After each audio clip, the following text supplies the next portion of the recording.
There I am. Whew. That was close. We were 10 seconds from go, and I realized that I did not have my microphone plugged in. So I think we'd be a little bit more locked in at this point, wife. We have so many things that we're doing. We're doing too many. We're trying to get things off of our plate right now. I like when I wear this hat because my students tell me I look like I'm out there training boxers. As they tell me. Yo, Reynolds, what are you doing? Training Rocky over there? No, jerks. Not training Rocky. I was, however, woke up yesterday morning,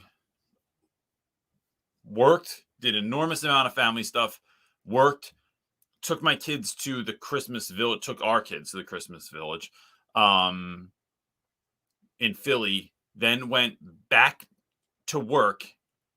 And this isn't a flex. This is madness, but I want to talk about what's going on.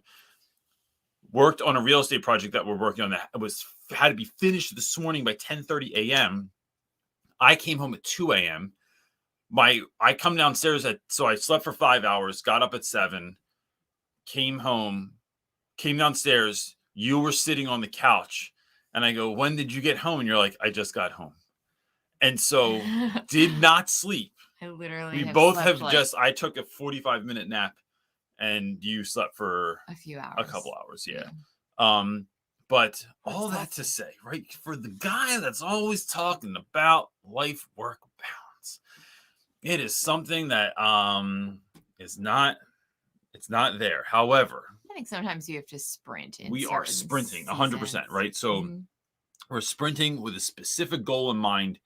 And now this is like literally, I feel like maybe not today because we were up and working on that thing right until things had to be done. Shifting into gear tomorrow and trying to really, my mindset is like to enjoy all the Christmas shopping, all the preparation for that, to like enjoy that together. Yeah, I'm excited to do that too. Like we did our sprint and now it's like we're good. You sound like you just woke up. I know. Gosh, I am so tired. I feel like if you can see my face, it looks like I am. I went upstairs to brush my teeth real quick, and I looked at myself in the mirror and I was like, bro, I look so old right now. All right. So for all the teachers that are sprinting this week to try to arrive at the finish line that is called winter break, I hope that you do so, and I'm sure we'll get into some of that today. You'll get there. It's coming. Some are already done, right? Some schools are already on break, which is awesome. Yes. Like have this whole week. Yes. All right, ready to jump into questions? Let's hit some questions right away. Okay, Jason O'Neill is up first asking, what are some things you would commit to during school breaks to leave work in the classroom? I think, it's not that my friend and I, Lindsay, used to talk about this. Me and King used to talk about this, that it's not that we didn't take work home. It's just that we didn't do anything with it when we did. We kind of took it for a ride, right? Sometimes I just drive my work around. I feel like it needs to get out of the classroom. Take a ride in the car, go from Philly to New Jersey. It is, Jason, if I was going to do anything for school, one, it would be early in my break. It would not be later in my break because I find that break feels like it's not a break. It feels like it's not working. So like a lot of schools, my daughter's school has half day this Friday. Then they only have off a week. And so in that week, so you think you have half day Friday, you're like, yeah, balling, this is great. School Christmas party, whatever. Saturday's Christmas Eve. Like, oh crap, we're not done everything. Saturday's Christmas Eve. Sunday's Christmas. Then you feel like you're trying to wind down. And then it's New Year's Eve and New Year's Day. So it's a crunched model for a lot of people this year. If I was going to do anything, it would be like Monday and Tuesday of next week, and I would set a time. I would set a very tight schedule for what I was going to do, and then give myself off the week. The more I am, and I'm going to make a video about this. I've been reading about something recently, like the logic behind doing that, right? Like, so then all of a sudden, like you're going back to school and you're like, oh crap, what are we doing? So one, I would finish up all grading this week. I would give things, almost no student is going to remember something you did this week. And then when we come back from break, where's my greet? I would try and make greeting so effortlessly and just like putting things in. If like you're required to put a certain number of grades in, like making that not necessarily easy for students, but easy for you to input and be done with. When you walk out of that building this week, done. Then if you're going to prep, I would make the week back something, you could make it fun, but I would make it easy on you to implement, right? Because you don't want to, like, when you come back, it's just, there's a lot of madness all the time because everyone hasn't seen one another, and based on who had what kind of experience during Christmas break, like that can be very traumatic for students. So it's making that easy in that first week as well, but it's also giving you a chance to recuperate. And when we get a chance to recuperate, we move from like, there's this mindset that teachers are often in, like that's like a reactionary mindset where you're going from thing to thing to thing, and it's madness all the time, and you're just trying to get ahead of it. And taking a break allows you to move kind of up a level, to not be doing that all the time. And we make better decisions when we're like that. We are kinder to people. We are calmer with people. We deal with things as they come better.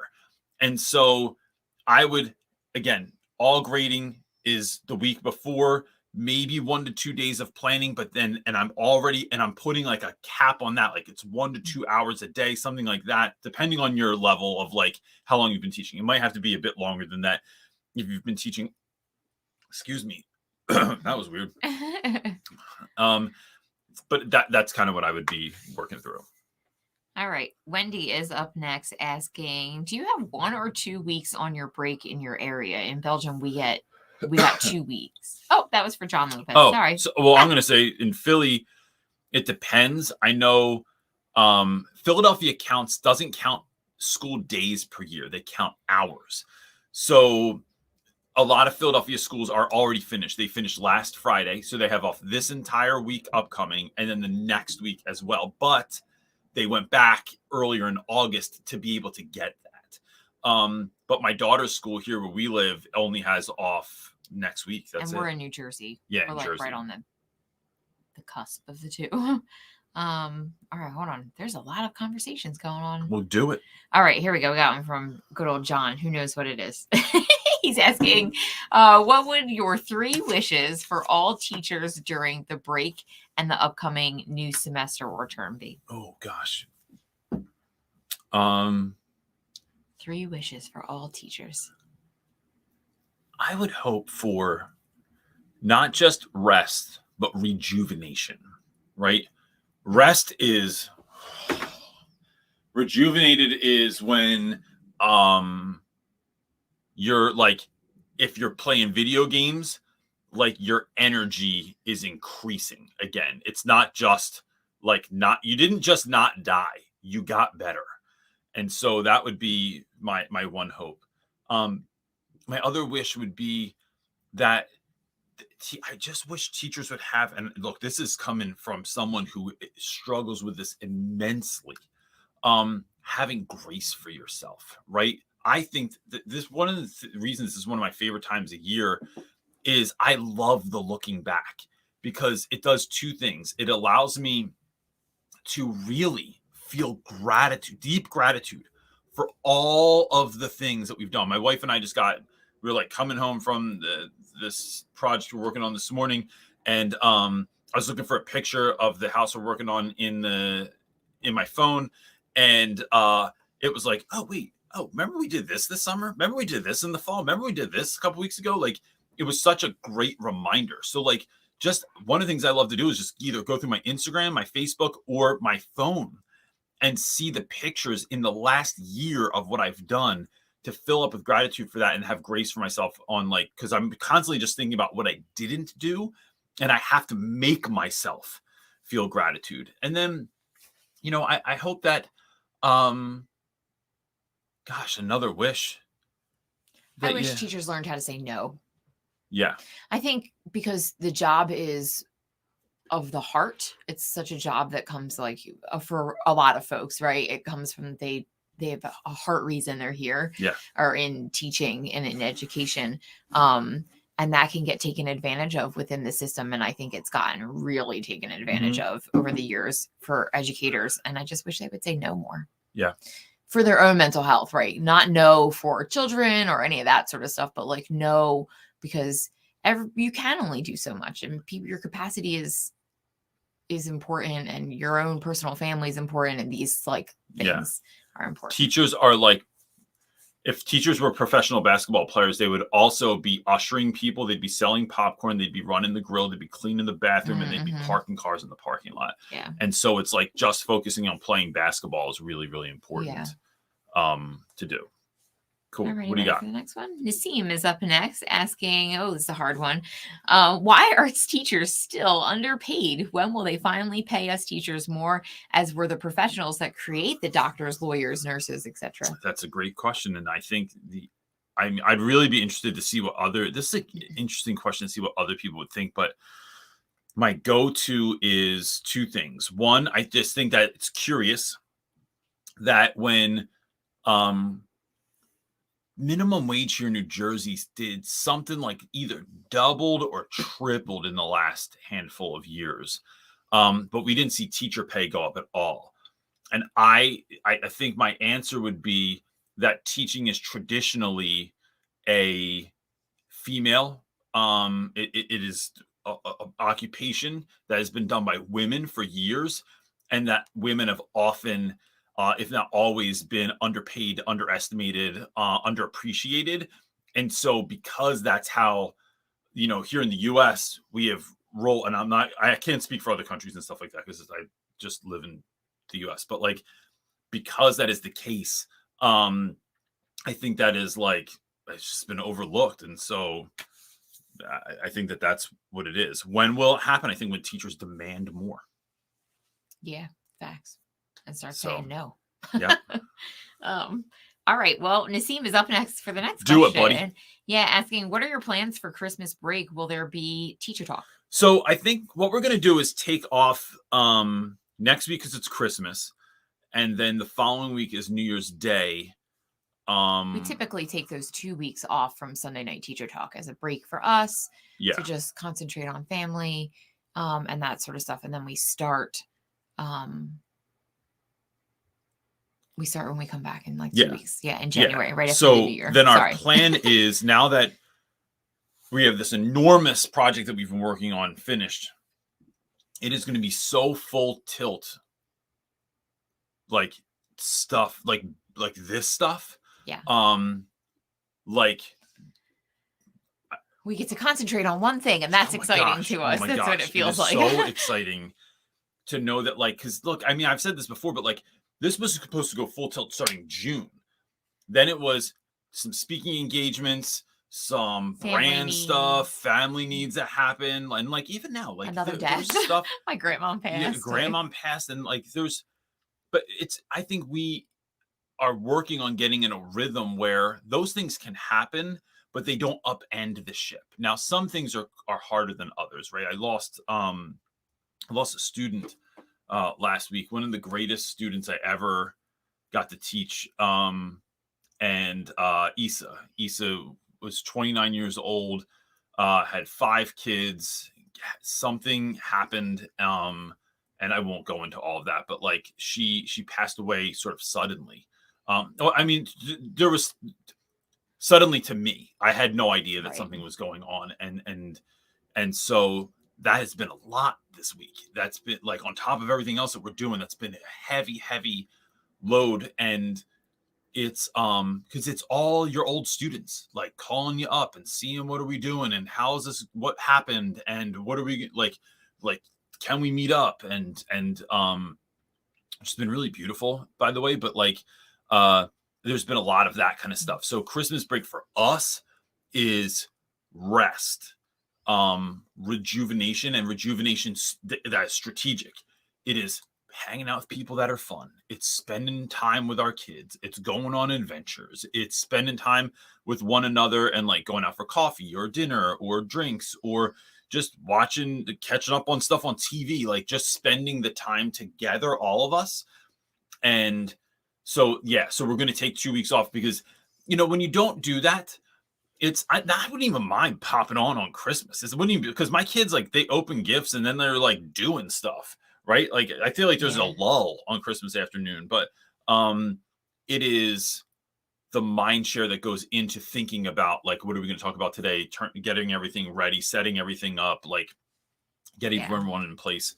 And it's something that we want to be able to do for our team as well, as to be able to say, like, no, we all are not doing anything for 2 weeks. Yep. So it's a nice little break before we come back. So we'll be back again on the next Sunday Night Teacher Talk will be the following Sunday after New Year's. When I was teaching last year, I remember thinking, like, man, if I'm not here next year, not even that I was really thinking that, like, I had no idea this time last year that I would not be in the classroom currently. When I thought, though, like, in my head, like, man, one day when I'm not teaching anymore, this will be so much different going into Christmas. Like, we'll be done. Christmas shopping will be done already. Like, yo, what? No, it is the opposite. It is so far gone from that. Yes.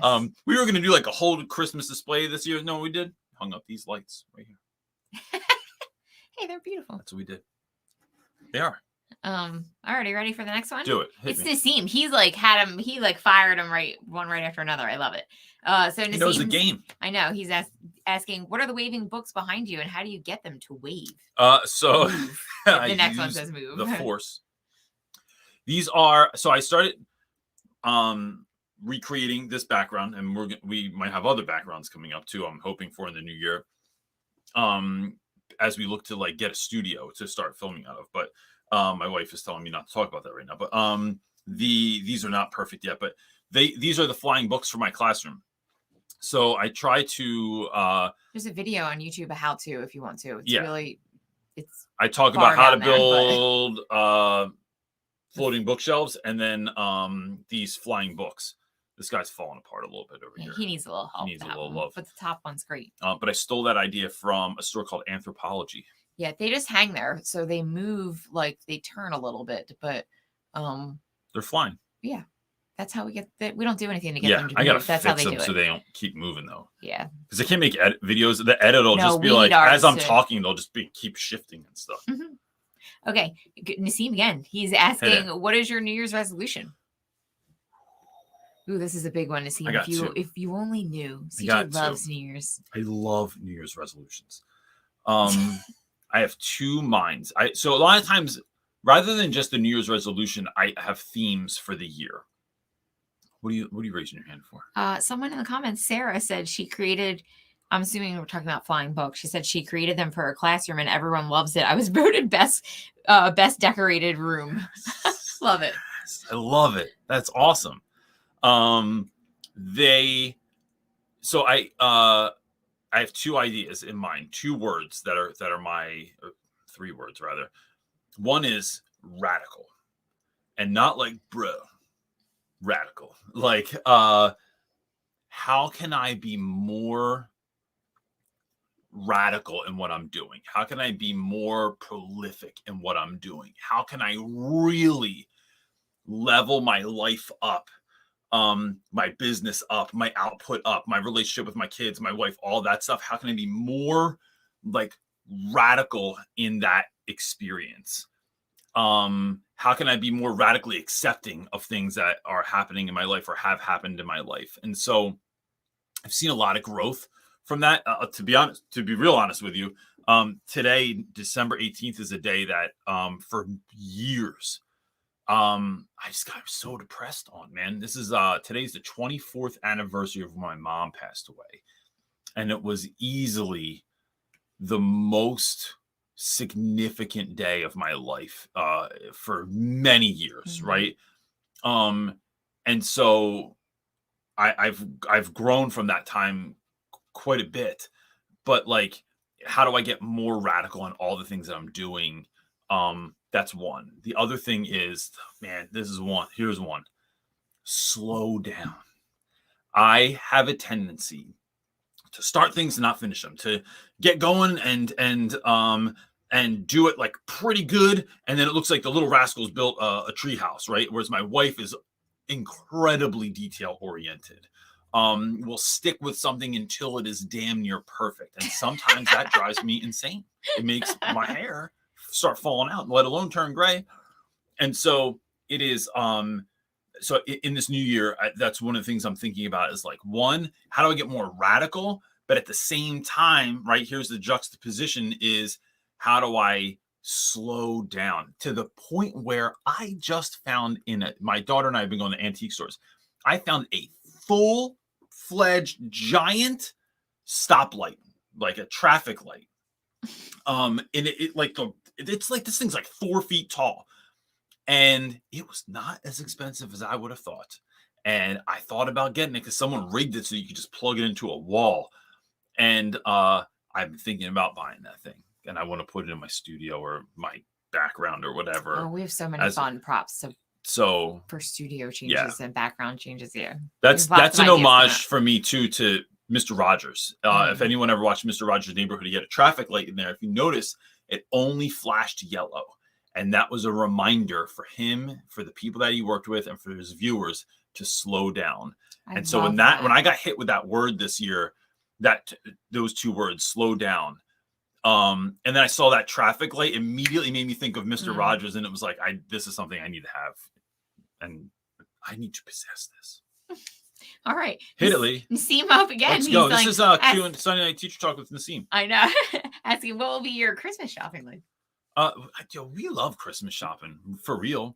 I feel like every time we go Christmas shopping, I wish we had more people to buy for. Like our family has dwindled, and like you know how it grows so much. We have such a flux of like little kids now, like extended family wise. So like older ones start to get not cut out. We start but, buying like, things shifting. for kids. Yeah. And then people have so many kids that we started even doing that, and then we stopped buying things for cousins and stuff. Yeah. So we basically just buy for our children. Yeah. And not even each other. No, but like we don't.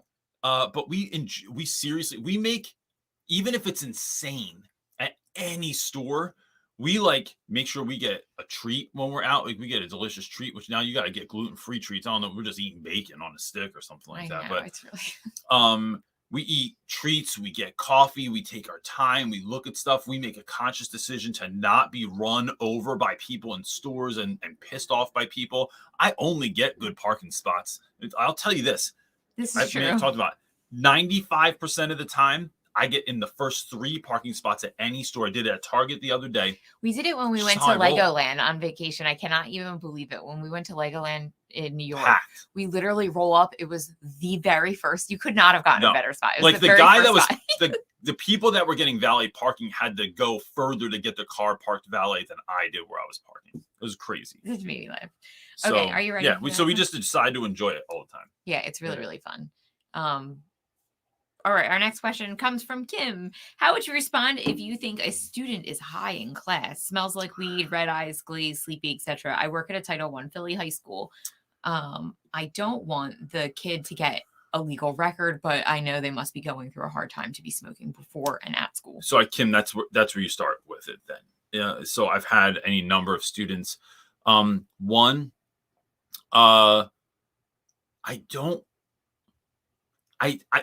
mindful of who I take things to. If I have a student that I suspect is high, or kids that have come to school drunk, I had really good connection with like my social worker at my school. And so I would tell her, and then she would take them through the steps. I had a really good connection with the dean of students always. So that's like someone who's in charge of discipline. And when I didn't, right, when I've had a couple of years when I didn't trust that person, I thought they would create way more problems for the student than were necessary. I went to the assistant principal that I trusted then. And so it's really looking at who you trust, but remembering that you're a mandated reporter. So you have to do something. And, you know, I've had these conversations, and I'm not necessarily pushing you towards this, but it depends on who you are and where you feel like you're at in your teaching and what you can do. I've had kids ask me many times if what I thought about, like, should we be legalized, right? And or like, why is it a big deal if like a kid comes to school high?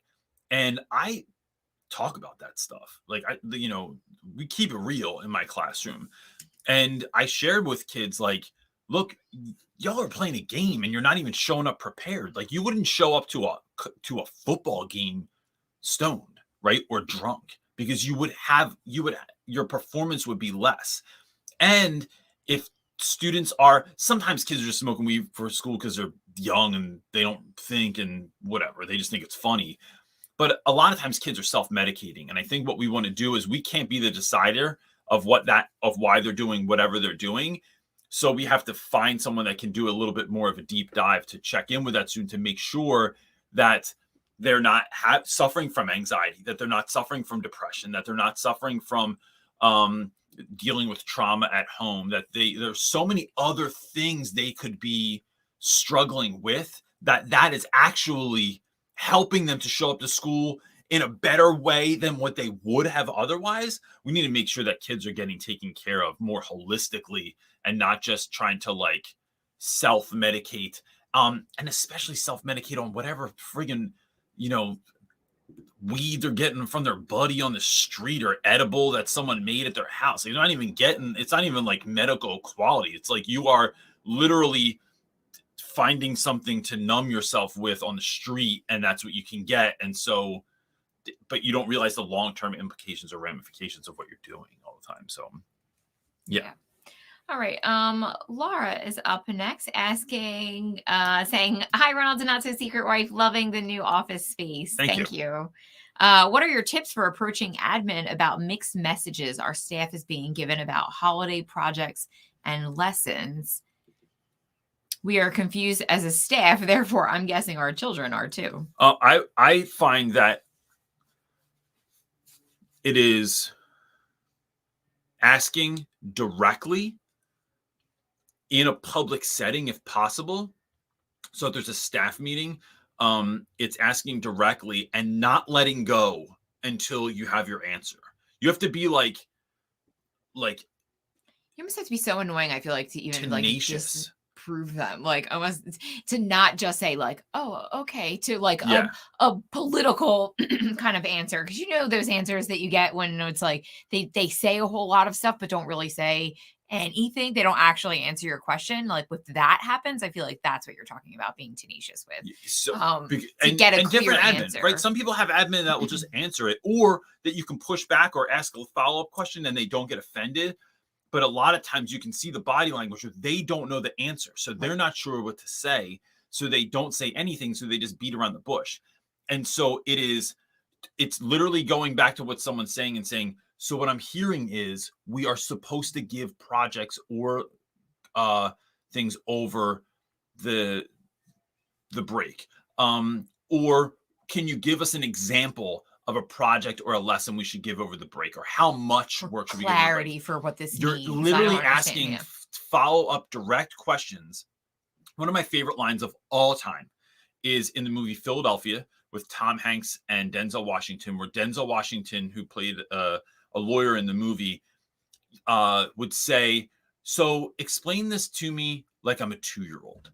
And I always love that, because it's like, I don't want your roundabout sort of like, we want to make sure that all students are being educated over the Christmas break. And so we want to ensure that we give them, it's like, bro, what are we giving them? Like, is it like important stuff? Because I'll tell you what, right now, I think giving, I'm going to piss somebody off with this.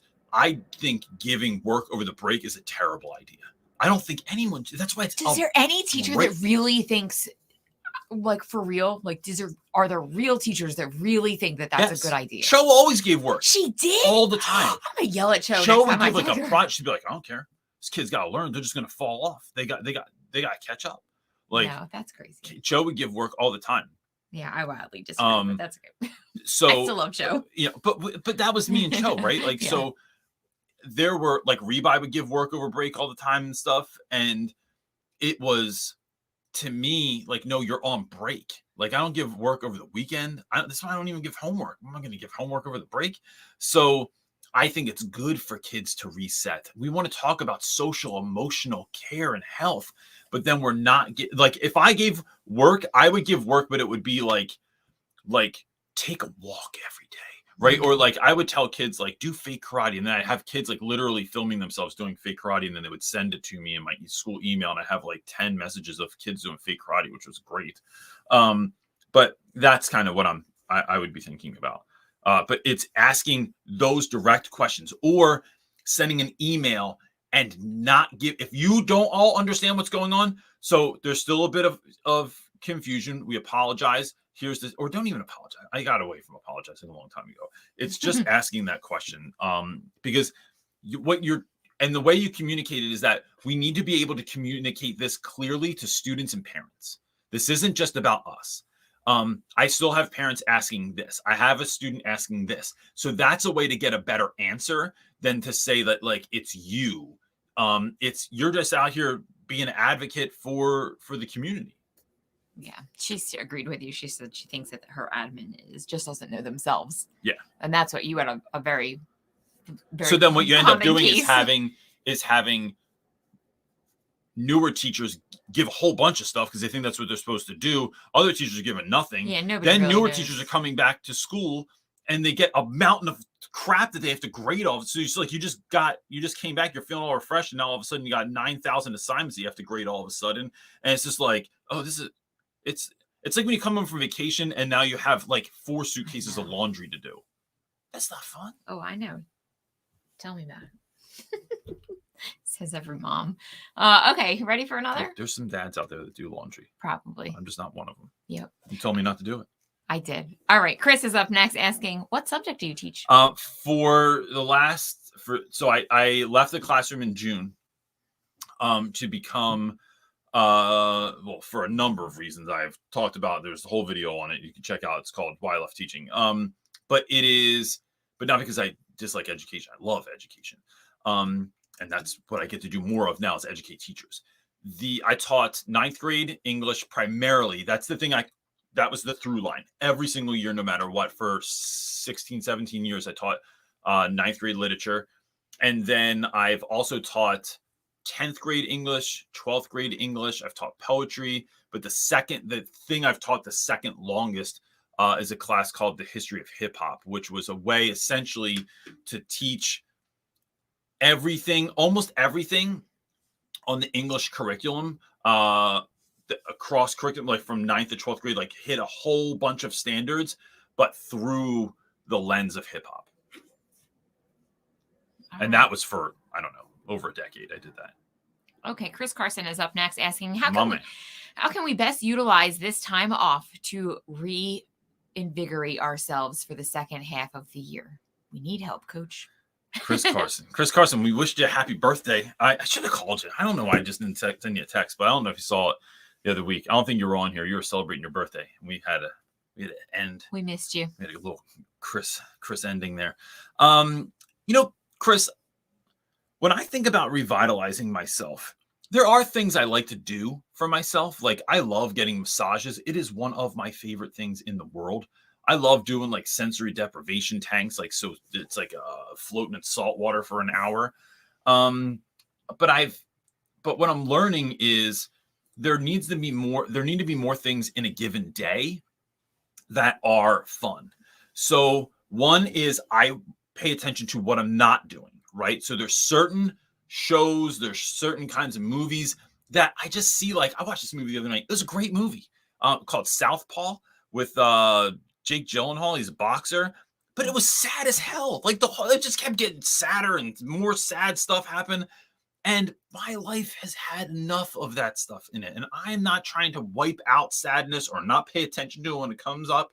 But like, we've had enough of it. So why would we watch something that just like triggers it or like brings it up or all those emotions? When you have those experiences in your life, it's like, you don't have to watch TV that's about that sort of stuff. So instead I'd rather watch like stand up at night. Like I watch, like Netflix has so many stand up specials. And as long as they're not ultra like aggressive or like super sarcastic, like if it's just funny, like there's just, that's what I want to do.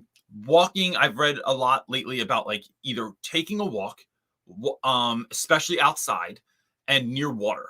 has this drastic effect on your well-being. And so that water doesn't matter what. It could be the dirty Delaware River that is a few blocks from my house. That is, I mean, it looks like some days it looks like the trash compactor from the Death Star. It's like that bad. Yeah, sometimes. So, but just being near water is really good. I find that trying to find stuff to laugh at during the day or dancing. This is one of my new thing. I've done this for a long time, but now I do it more calculated.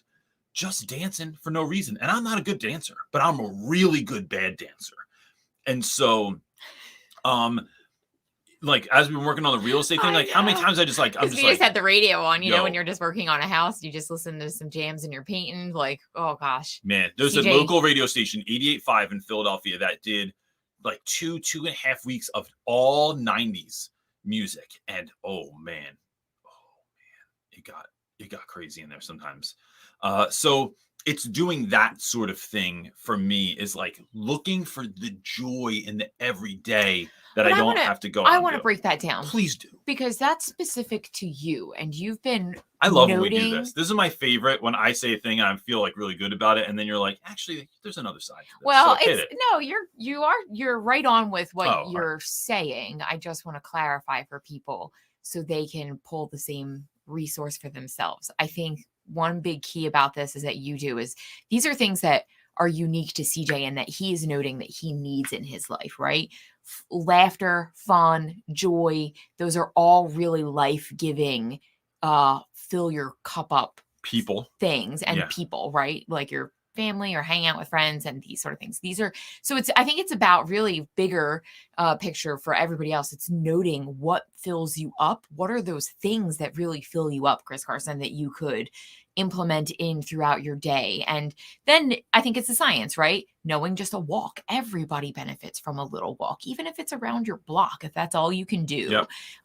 That's all that your health allows. Like a walk just does it. That's scientific for everybody. But the other things I think are unique to you, the dancing in the kitchen or making little goofy dances up, like it's all things that give you life and energy. And I think that's how you rejuvenate. Rejuvenation isn't just sitting on the couch watching Netflix or just sitting home all day or just sitting. Right. No, that's absolutely actually the opposite for you. Yeah. When you say that you need that, I'm like, no, you need like an hour to do that or 2 hours to do that. Maybe even 4 at max. But like after that, or video games, you lose it. Actually makes me more anxious. Yes.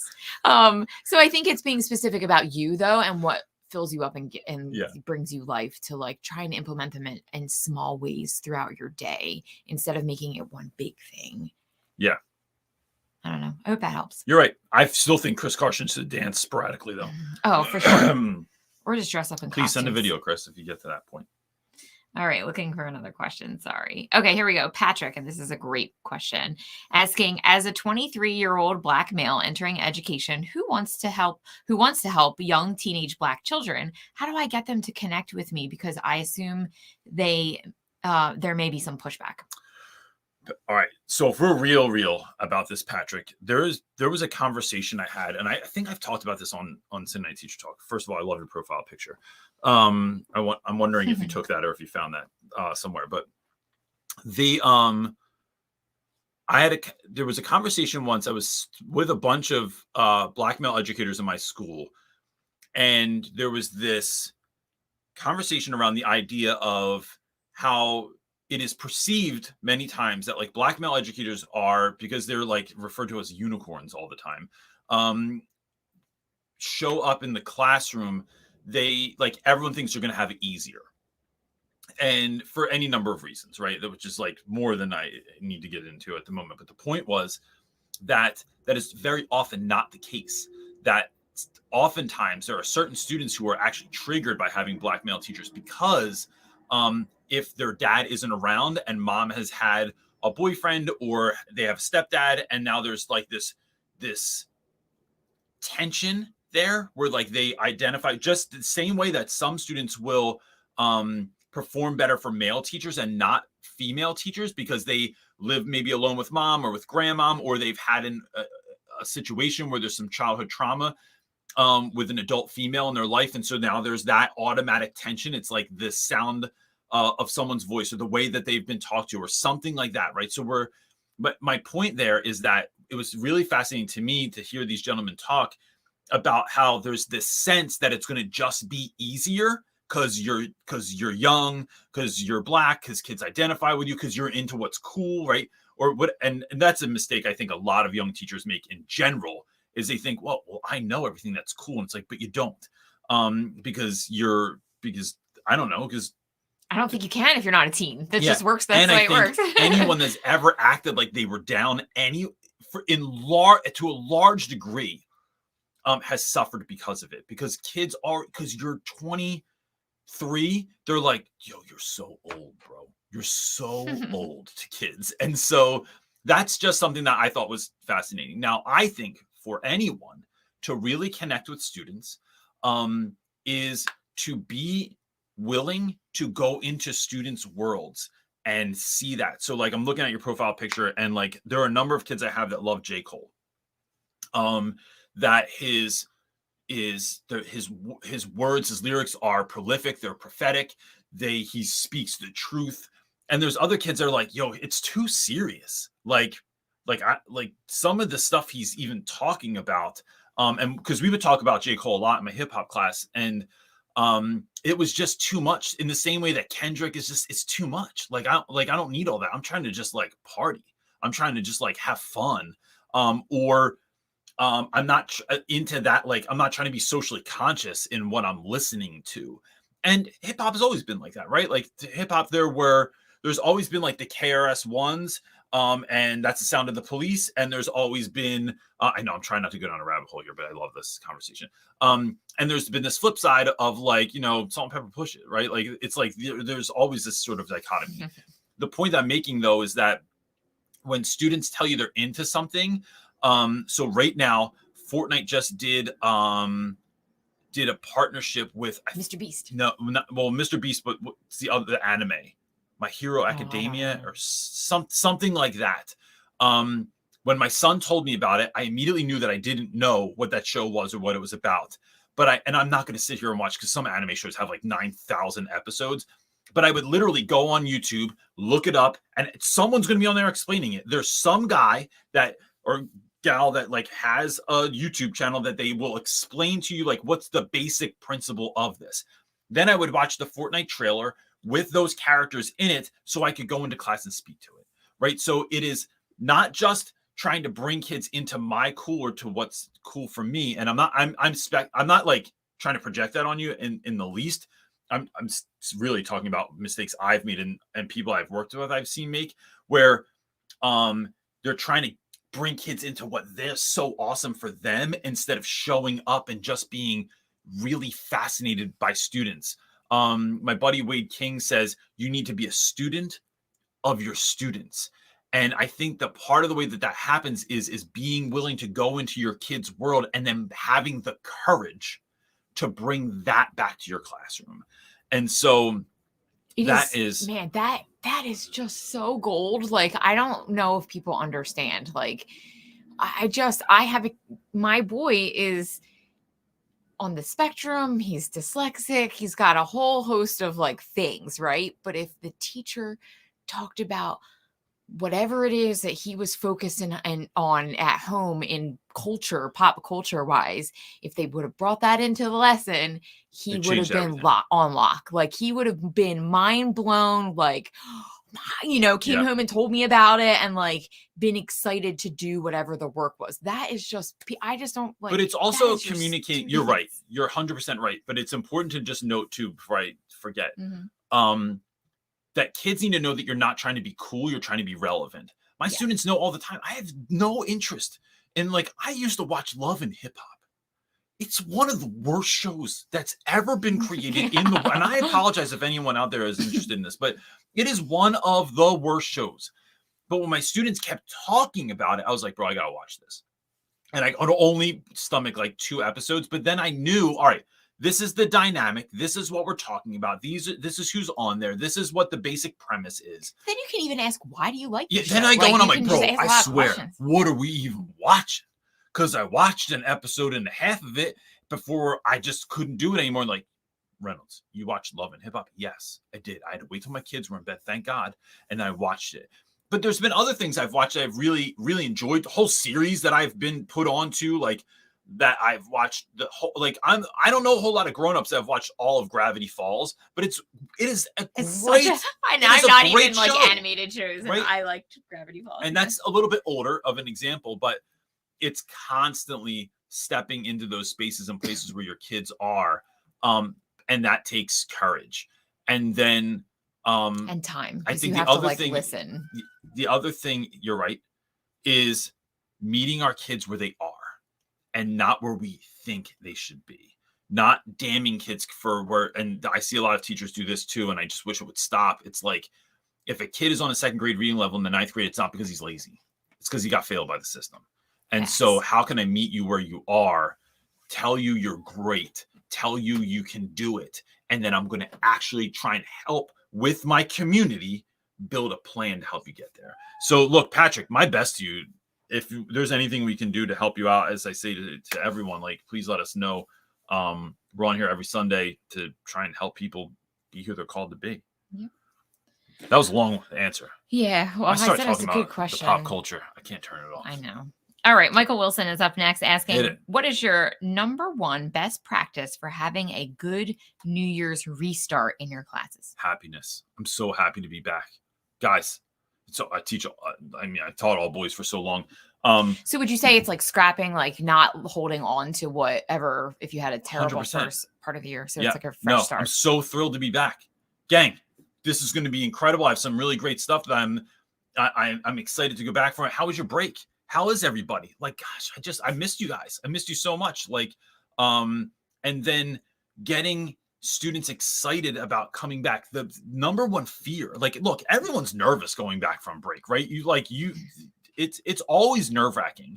And students are no different. Kids are nervous coming back to school. So meeting them from the jump with love. And love looks a lot of different ways, right? It's not just hugs and high fives and stuff, but it's like, how can I bring, like, someone was it in our Facebook group the other day? What? The Kermit the Frog thing. Yes. Oh so gosh, someone in the Kermit the Frog, or someone in the Facebook group. If you're not a part of our Facebook group, it's Real Rap with Reynolds Teacher Talk on Facebook is the place to be. So a teacher paid $15 or whatever for this Kermit the Frog mask that is slightly horrifying looking. Yes, because where her eyes are is where the mouth would be open. The mouth is open and the eyes are in the mouth, the back of Kermit's mouth. And so she wore this in school, and she said it was nonstop laughter all day. And I used to do this. I had a Darth Vader mask that I would use all the time. I would use the force on kids. Oh, that's right. It's in a video. Kids would like fall on the ground. They'd act like I was choking them, and they'd fall on the ground and stuff. Or they would like be getting into an argument, and I would use the force, and they would stop. So it is at your level. I'm not saying go and put a Kermit the Frog mask on if you're not a Kermit the Frog person, right? But like, what is it that you can enter into this that's going to, like, maybe the kids come back and like the music's bumping. Maybe your room looks a little bit different. Maybe there's some new smells. Maybe you try something different when you come back to school. But it is always your energy over your content that's going to win kids over. A kid told, all right, we're going to do this really, we're going to do a project today. And it's going to be how we're going to make robots, and we're going to build them, and they're going to work, and they'll be able to do all your chores in your house for you. Right. Like, that sounds horrible, even though like what they're saying is really incredible. Like, we can tell kids incredible things, but if we tell them, guys, I'm not going to wait for you to stop. You got to stop talking. You're talking. You know, are we going to do this all year?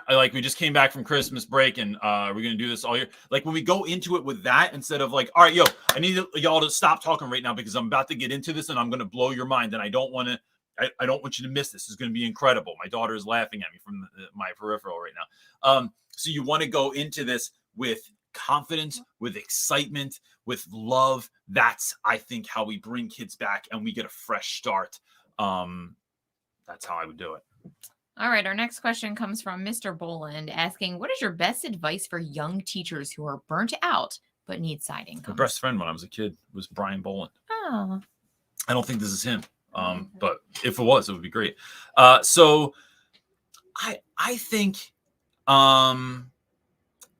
here's what I would think of. When you're burnt out, like I've said just a little bit ago, going and just playing video games all night, watching Netflix all night, draining a bottle of wine every night, is look, there's time for that, right? There's days that I love, I'll like have a few beers, drink some wine, eat a whole pizza. Like I actually can't pull that one off, but I'll eat a lot of pizza, and not even good pizza. I'm like rocking DiGiorno right from the oven in the kitchen. There's that, but it's I think it's also the filling up. So I'll tell you, my friend Maisha, who may be on here right now, works at Office Depot, and she thinks that it is the greatest side job in the world. She loves working at Office Depot because think about this. When you're at school, you're making 90,000 decisions a day, and it is wildly overwhelming, and no one has a friggin' answer for you. And it's just stuff coming at you. At Office Depot, someone says, "Excuse me, where are the gold Sharpies?" And you can say, "They're in aisle number 3, and I'm going to walk you over there." And guess what happens when you're done? They say, "Thank you very much." The end, right? It was only pleasant. And even if someone comes in and they're hurried or they're feeling overwhelmed or whatever, and they're like, "I need to get this done," I know the exact answer of what you need. I have friends that have bartended, that have waited tables, and they're like, "I just love it," right? My favorite side hustle of all time when I was a teacher was cutting Christmas trees at Christmas time. I worked at Home Depot, stood outside, cut the little bit off the end and any other little things off, drank hot chocolate, tied trees on top of people's cars. They tipped me too much. It was the best. Like, no one's in a bad mood when they're looking for a Christmas tree. Like, damn near never. I just think teaching is such a high stress environment, and when you go to something like simple like retail, even though that can feel stressful for someone who's only ever done retail, it's so not stressful. But it might depend on who you are too, right? So like you might get a job that's true, filing stuff at night, right? I love the human interaction in a positive way. So it's like putting myself in a position where I'm just kicking it with people and having fun and helping them out. Like, well, one of the things we recognize wonderful. Shifting from like work that we do here at Real Rap with Reynolds to like when we were working on that house project was the idea of manual labor, right? Like we sit at a computer all day and do things. 14 hours a day. Here. And phone calls and computer work and all that stuff, that gets really, really boring and really, really tiring. So to shift to go do something like physical labor, like painting and cleaning or whatever it was, fixing things was really, really wonderful. Also. Even if it's pissing you off, right? Like even if the electricity's not working or the toilet won't come out because it's been there for 50 years. It's like, sometimes it's not that we're not doing, the goal isn't to not do nothing. The goal is to do something that's going to fill us up. So finding something that you always thought might be fun or interesting or weird or cool. And I would do something with tips if you're looking to really make money. Tracy Pinter said, I loved waiting tables. She did it up until February of 2021. She said mindless job, but it was so mindless compared to what you were doing, your full-time, your day job. And Dysregulated Educator also said, I like doing floor sets with a retailer after hours work, no customer interaction, and able to reset the store and actually see the fruit of my labor. No. Yeah, that would be a great job. Every time we're in IKEA, I'm like, I'd love to build like these rooms. Well, we clearly love like sets and that sort of stuff, but I think there's all kinds of things. I want to say the other, and I don't know if you mentioned this or not, but if you're a teacher and you have a side hustle, stop saying yes to the stuff at school, all the extra stuff. You can't do both, right? So if you're burnt out, do the job that you were hired to do, which is teach your kids, teach your classes, like that sort of stuff. You're going in, doing your job to the best of your ability. Stop doing all the extra stuff. That way you're not burning yourself out and you can still go do your side hustle that you need. Absolutely. And I think it's okay. Like we've had to set boundaries when you were in school to say like, nope, this is my personal time and I need to utilize it for my side hustle because this job doesn't pay me enough. Want me to be the best? Or I got kids and my kids are expensive. And my dog is the most expensive dog I've ever known that anyone had in the history of the world. He eats rabbit. That's all I can eat. I know. He's allergic to everything else. And the rabbit's a fortune. All right. John is up next asking. Hold on, wait a minute. Pause. What? Speaking of dogs. Oh, yeah. John wins best profile picture of the day. So cute. All right. What do you do when a student has given up altogether? Context, I teach English 3, so it's mostly juniors and seniors in high school. It is my favorite. It's my favorite time, John, because you have that kid in a place where they think it's not going to get any better. They think it's all downhill from here. But what they don't realize is that the key to success is right in front of them.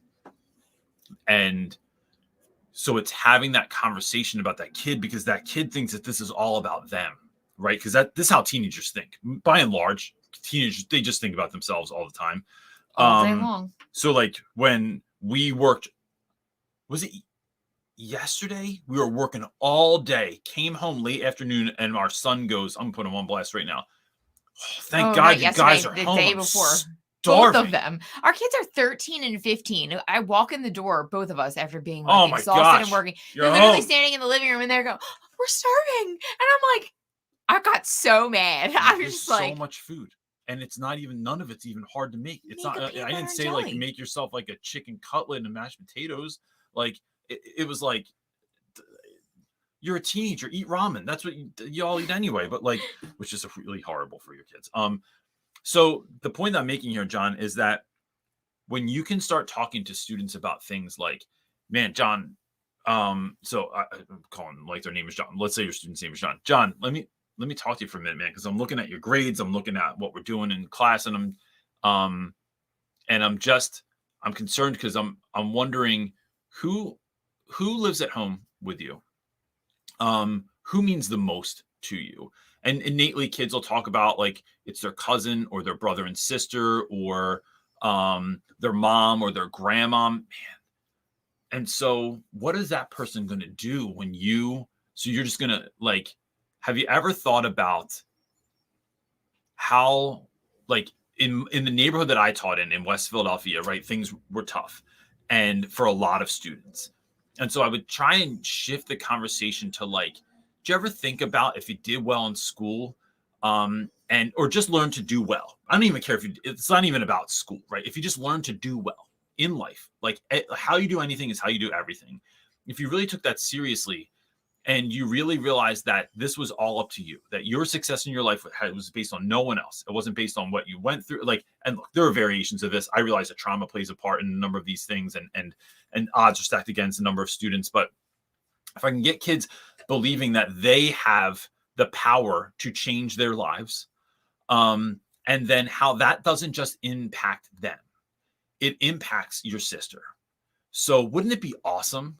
Like, did you ever think about like if you got out of school and you got your own place and it was nice and there was an extra bedroom, and when things got crazy at your house, your little sister knew that they could come stay at your place, and you had not just a room for them, but it was like pretty nice. Like it was a nice bed on a bed frame. It was their own dresser. They had some extra clothes and gear at your house. They didn't have to bring all their stuff every time. There was like music in there and you had it like decked out to their specifications.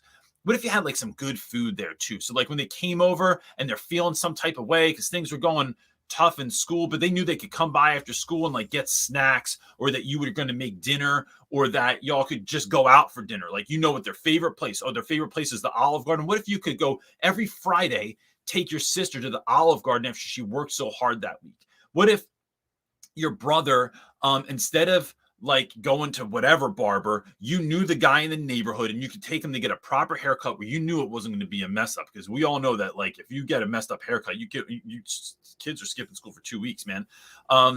You start building this idea in their minds that this decision they're making to not do well in school is not just about them, right? Which is where kids often go to.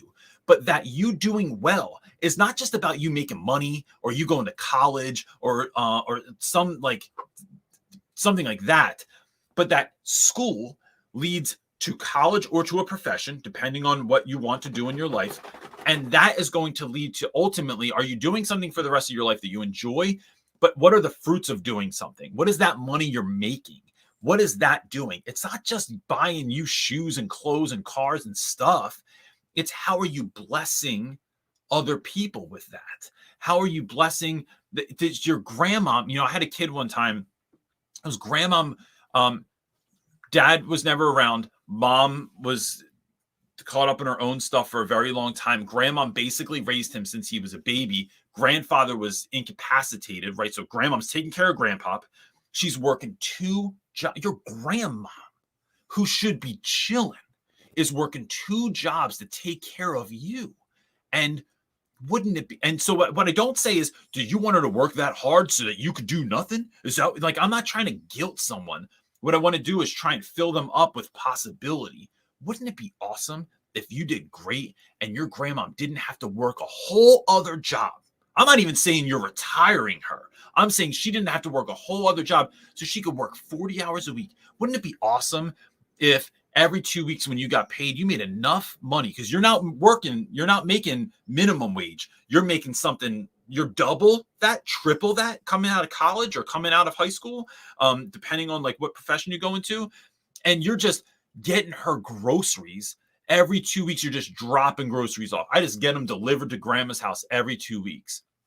Those are the kinds of things when you start talking to students about this stuff that actually get them excited, because then it doesn't matter if you don't like math. I don't care if you hate Hamlet. I just don't care, because is Hamlet going to get in the way of you buying your grandmom groceries, of you getting your little brother the best haircut at the cool spot that has the PlayStation 5 or the Xbox, like the new one, and everyone's hanging out? And is this going to stop you from taking your, what if you took your grandmom on vacation that she hasn't been on in 30 years and take her somewhere great, like a cruise or to Florida or somewhere she always dreamed of going?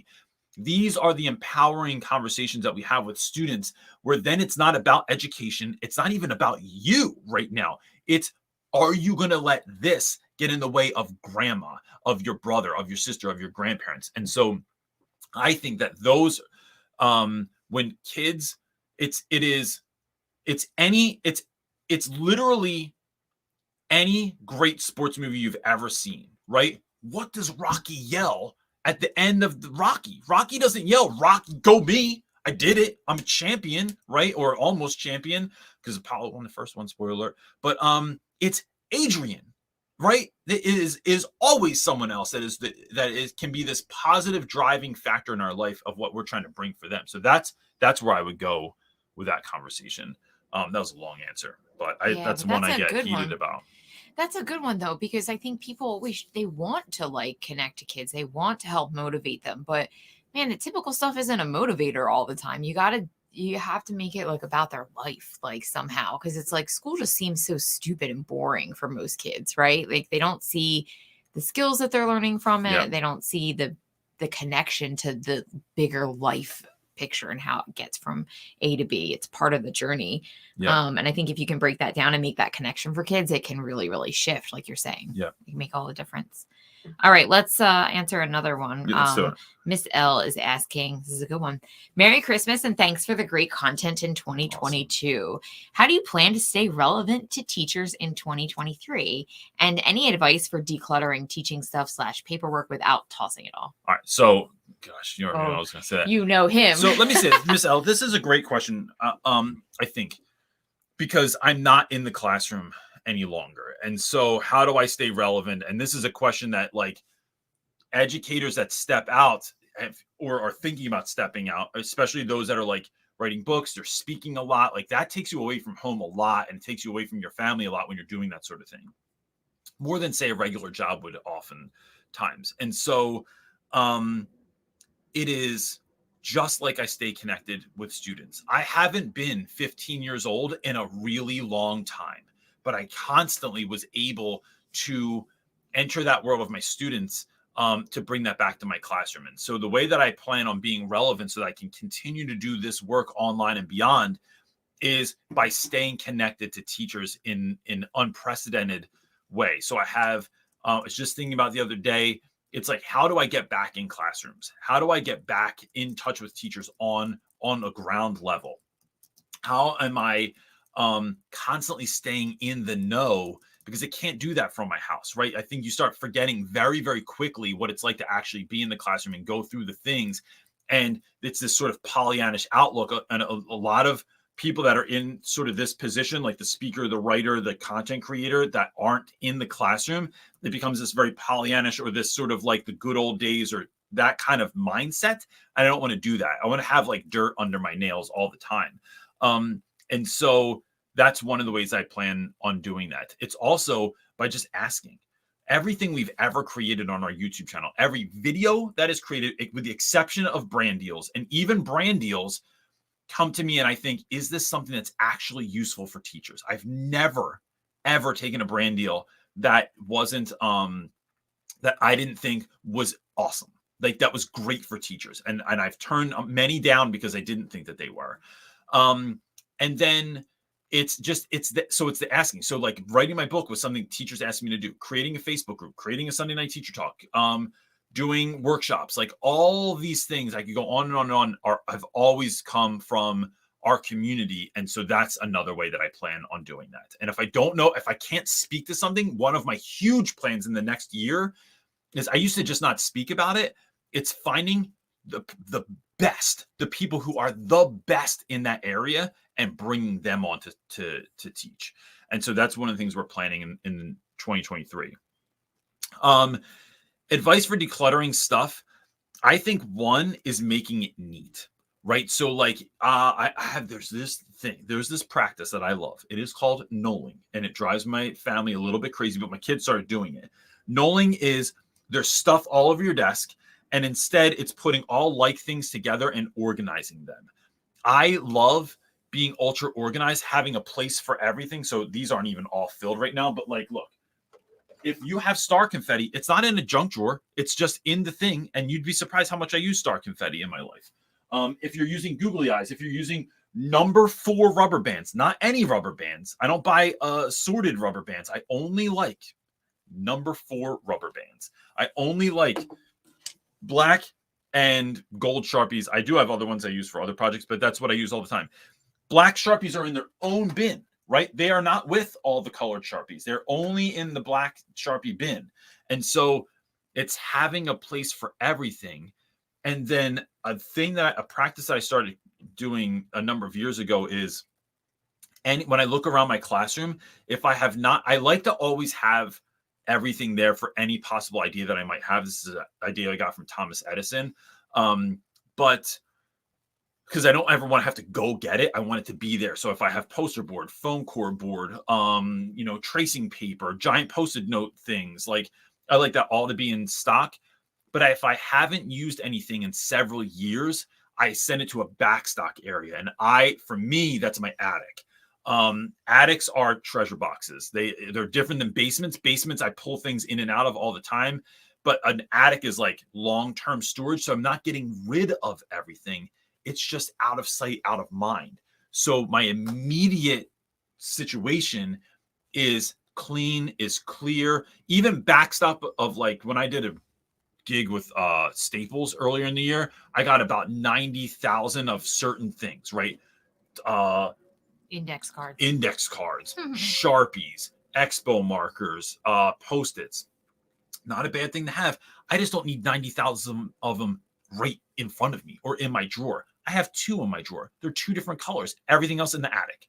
So I create places that have backstock, and even that is utterly organized. And that takes a lot of time to get to, but it is time really well spent. I like my whole life organized. And it gets very messy often, but then I know exactly where it goes, right? It's like a wood shop. When you have like the outline of the hammer behind the workbench, I love that because I know where the hammer goes. I'm not just putting it over here. That's where things I bang things with go. Over here is just a pile of crap that cuts things. It has a very specific location. And so that helps me to stay decluttered a lot.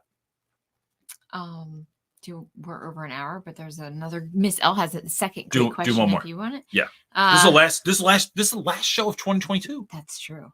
I'm going all in. All right. Miss L is asking, where do you strategically, radically want to do with this platform while staying the same? Because we love that too. Here's what, Miss L, here's one of the things. I don't think we can give you exact what we're doing, but I can go somewhere with this though. Yeah. Well, I was just gonna say, no, I was just gonna say, like, the idea is like we are literally what people don't see on the back end is that we're literally like scripting, writing, and building a program that is going to be awesome. Like, it's like a no fail situation. And here's why. One of my plans in 2023 is to get away from working so much with, I work a lot with brands, and you all don't see all that all the time, because sometimes I create stuff for brands that goes on their site, that goes for their use internally. So like in the last 2 years, I worked a lot with like Houghton Mifflin Harcourt, created an enormous amount of content for them that is on a private site for them. And so that takes away my ability to create stuff for my own community. My plan in 2023 is to create an incredible amount of content that is just for this community. So it is like, it is not doing the work of other people. It is doing the work that is needed here and building this. And that's what we've been doing, is like spending the time preparing ourselves so that we're able to do that. That's so exactly we don't have to do other people's work, Yeah. so that we can just do the work here at Real Rap with Reynolds for our community and what we want to offer to educators that pass through our way. Yeah. So it's, and a lot of that is like back end stuff, like, you know, like Noah built the ark before the flood kind of a thing. And so it is trying to create this thing that starting in January is going to, not that, but like some of these things are going to start rolling out that are going to create opportunities for teachers in a way that we've never been able to do it before. We're excited. And on we a just level so of much excellence that we have never, that we've rarely had the opportunity to do before. And it is incredibly exciting to me. And so, yeah, but I don't want to talk about that online yet because, well, one, I don't want someone to steal my idea.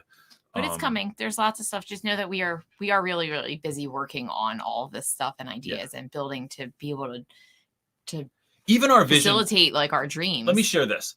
Even our vision for this Sunday Night Teacher Talk, we want to evolve into both of us being on camera, like having like a set where we both have mics, and my wife's still doing her thing on the laptop, but like we are like having these conversations together instead of her sitting in the nether over here. It's like, but having it look like not just more professional, like we're on a talk show or something, but like I think it's more interesting for people. And so it's like trying to do more fun, interesting, cool stuff. Yeah. So I'm stoked about it. Yep. We're excited. There's lots of great stuff coming. And I feel like that was a very vague answer, but like it was just because they're online and it's not built yet. And I don't like, I've never been someone that liked talking to everyone about the tattoo that I was going to get. I went and just got the tattoo. You were going to go on. Yeah. It's like, let me just go get the tattoo, because otherwise I want to save the surprise for Christmas morning. That's what I'm doing. And I don't mean that literally. I'm not going to drop something on Christmas morning, but cool. Are we good? We're good. That's it, gang. That's it for season 6 of Sunday Night Teacher Talk. Gosh. No, that's not the end. That's not the end of our season. No, it's not. No, this is just like a little it's a 2-week break. Our season ends the end of the school year in June. Oh, great, Scott. All right. So we'll see. That's it for 2022. We will see you in 2023. I hope everyone has a really wonderful holiday. If you don't celebrate the holidays, I hope you just have a great week off, and our best to you. And we will see you after the new year, right? Yeah, next year. Cool. Woohoo, everybody. Peace.